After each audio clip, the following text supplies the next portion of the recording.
си изплета една връв, с която ще затворя моята калъвка, за да е лесна за вадене и слагане на възглавницата. И най-вече да е безопасна. Да няма копчета, които могат да убиват или пък да паднат, да се скъсат. Сега ще ви покажа как ще се случи това. От същата прежда, с която съм плела възглавницата, калъвката по-точно, си изтеглям една по-дълга връв. Куката ми е номер 4,5, с която ще изплета въженце, шнурче, както искате, така го наричате. И схемата е следната. Намятам и издърпвам. Намятам, издърпвам. По този начин ще си изплета въпросното въженце, което ще ми трябва, за да си завържа възглавничката. Да си довърша калъвката, по-точно казвам.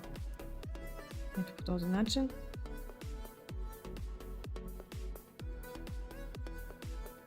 Ще се получи и въпросното ми въженце. Панделка или там както искате, така можем да го наречем.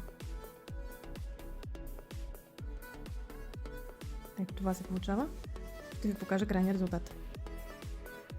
Аз съм си набрала нужната дължина. Даже ще ви кажа колко е моята. Моята връзка е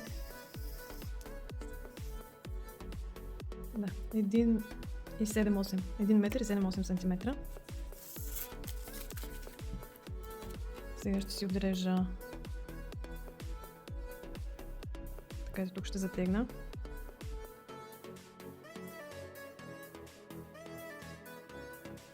И ще си отрежа конец, който после ще вкарам в връзката вътре, за да не изтърчи и за да не ми се разплита. Да ми е по-лесно, използвам един друг конец, който вкарам в иглата.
Така, ето готовата връв.